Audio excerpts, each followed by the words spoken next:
साल 1991 में देश की आर्थिक स्थिति चरमरा चुकी। उस समय देश के पास कुछ भी इंपोर्ट करने नहीं बची। इतनी खराब थी कि भारत के सोना को भी गिरवी रखने की नौबत आ गई थी उस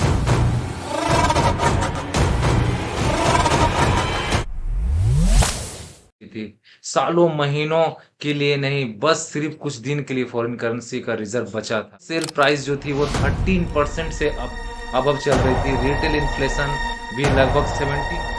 ऐसी स्थिति में देश को इस संकट से बाहर निकालने के लिए किसी देवदूत की आने की जरूरत थी। उस समय के जो प्राइम मिनिस्टर थे पी नरसिम्हा राय ने एक एक व्यक्ति को बुलाया। जानते हैं उस व्यक्ति का क्या नाम था? उनका नाम था मनमोहन सिंह, डॉक्टर मनमोहन सिंह। हमारे पूर्व प्रधानमंत्री डॉक्टर मनमोहन सिंह। अगर उन्होंने उस समय उस कोई रास्ता नहीं निकाला होता, कंट्री उस समय दिवालिया घोषित हो गया होता।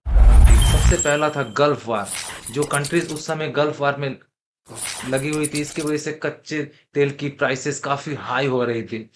दूसरा सबसे इंपॉर्टेंट रीजन था इनके पीछे इसके पीछे वो थी हमारी क्लोज्ड इकोनॉमी। देश की कंट्रीज जो 1991 तक जो थी वो एक क्लोज्ड इकोनॉमी की थी। और दूसरा था पॉलिटिकल अनस्टेबिलिटी। उस समय के जो फाइनेंस मिनिस्टर थे डॉक्टर मनमोहन सिंह ने, उन्होंने अपने अपॉइंटमेंट के तुरंत बाद ही एक दो महत्वपूर्ण कदम लिए इस सिचुएशन से उबरने के लिए। वो सबसे पहला महत्वपूर्ण कदम था, वो था रुपीस का डिवेल्युएशन डॉलर के करस्पॉन्डिंग। तो इसका रुपीस की डिवेल्युएशन क्या होती है, ये थोड़ा सा कॉम्प्लिकेटेड है। मैं आपको एक एकदम सिंपल वे में बताता हूँ कि रुपीस एक डॉलर का दाम अगर उस समय 50 रुपीज चल रही थी, तो गवर्नमेंट ने आरबीआई के साथ मिलके उसका प्राइस, एक डॉलर का प्राइस 60 रुपीज कर दिया। इसका डिवेल्युएशन होना। तो आप कहेंगे कि ये तो बहुत ज्यादा खराब हुआ, इससे तो कुछ फायदा नहीं हुआ बल्कि और नुकसान हो गया। तो रुकिए, सब्र करिए, ऐसा कुछ नहीं है। अगर आप एक चीज समझिए, रुपीस की डिवेल्युएशन होने से होता यह है कि इंपोर्ट जो होता है वो महंगा हो जाता है। इंपोर्ट करना और ज्यादा कॉस्टली हो जाता है और एक्सपोर्ट को इंकरेजमेंट मिलता है, मतलब एक्सपोर्ट करना इजी हो जाता है। इससे क्या होता है, इंपोर्ट और एक्सपोर्ट के बीच का एक बैलेंस बनता है।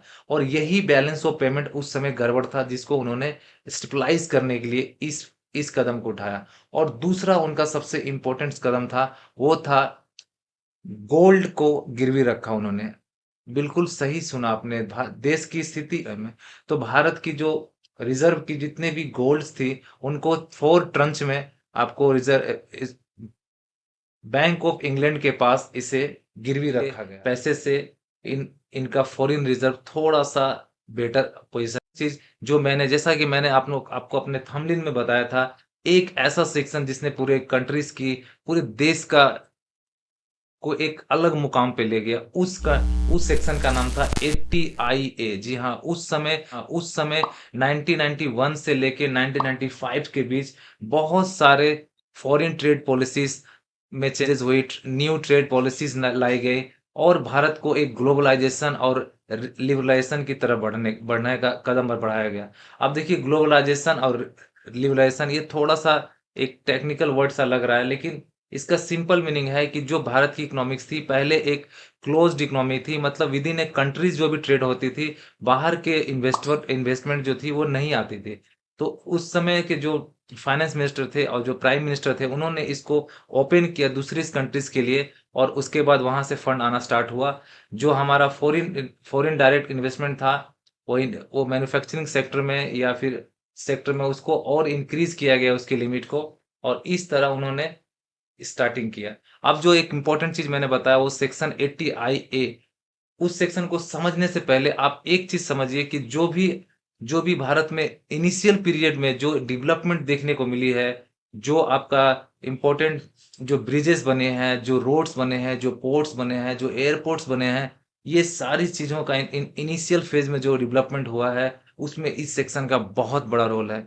अब इस सेक्शन का रोल कैसे है, मैं बताता हूं आपको। ये मनमोहन सिंह ने मनमोहन सिंह को ये पता था कि भारत के पास इतने पैसे नहीं हैं कि यहाँ पर वो खुद का बड़े बड़े इंफ्रास्ट्रक्चर प्रोजेक्ट लगाए, टेलीकॉम इन्वेस्टमेंट करे, पावर जनरेशन की प्लांटें लगाए। ये सारे चीज करने के लिए उनको पता था इंडिया के पास इतने फंड नहीं है। तो उन्होंने फॉरेन्स के लिए एक प्रपोजल ड्राफ्ट किया और 1995 और 1996 के यूनियन बजट में उन्होंने एक सेक्शन को इंट्रोड्यूस किया जिसका नाम था 80IA। इस सेक्शन के थ्रू उन्होंने ये प्रपोजल रखा कि आप भारत में आइए, बिजनेस करिए, प्रॉफिट कमाइए और पूरा प्रॉफिट आपका टैक्स फ्री होगा। जी हाँ, बिल्कुल सही सुना आपने, पूरा प्रॉफिट आपका टैक्स फ्री होगा। लेकिन टैक्स फ्री होने के साथ-साथ इसमें एक कंडीशन लगाई उन्होंने कि आपको सिर्फ़ और सिर्फ़ infrastructure development, telecom sector, power development projects, इन्हीं और पावर जनरेशन प्रोजेक्ट, इन्हीं सब प्रोजेक्ट्स में आपको पैसा लगाना पड़ेगा। और इससे कमाया हुआ अर्निंग, मतलब इसकी जो प्रॉफिट्स है, वो जो आपकी 20 इयर्स की प्रॉफिट्स में से आपका कंसेक्यूटिव, मतलब 10 साल, रेगुलर 10 साल की प्रॉफिट्स आपको पूरी की पूरी 100% आपको छूट मिल जाएगी। तो इससे हुआ क्या, उनको ये चीज़ पता था कि ये प्रॉफ़िट्स के लिए तो भारत में आएँगे, लेकिन प्रॉफ़िट कमाएँगे भी, प्रॉफ़िट भी ले जाएँगे, लेकिन ये जो इंफ्रास्ट्रक्चर में जो डेवलपमेंट कर रहे हैं, इससे जो एम्प्लॉयमेंट जनरेशन होगी, इससे जो डेवलपमेंट होगा, वो तो नहीं ले जा पाएँगे ना। तो इस तरह उन्होंने इस सेक्शन के थ्रू एक मेजर डेवलपमेंट लाया कंट्रीज़ में, और काफ़ी सारे जो इंफ्रास्ट्रक्चर प्रोजेक्ट थे, जो टेलीकॉम सेक्टर में इन्वेस्टमेंट थी, जो पावर जनरेशन की प्लांटें थी, उन सब में एक ड्रास्टिक चेंजेस आया उस समय। तो यही था हमारा आज का ये टॉपिक, जिसमें मैंने आपको ये क्लेरिफ़ाई किया कि कैसे एक इनकम टैक्स का एक सिंगल सेक्शन जो था, वो पूरे कंट्रीज़ के लिए एक वरदान बना, और इस सेक्शन ने पूरे कंट्रीज़ में एक इंफ्रास्ट्रक्चर डेवलपमेंट फैसिलिटीज़ में बहुत बड़ी योगदान और कंट्रीब्यूशन अपना लाया है। So hopefully this video will get you a more informative. If you find this video is informative, please subscribe my channel, hit the bell icon. तो आप जरूर मेरे चैनल को सब्सक्राइब करिए और मुझे मोटिवेट करिए, ताकि मैं आपके लिए और इस तरह के वीडियोस लेके आता रहूं। तब तक के लिए थैंक यू। जय हिंद।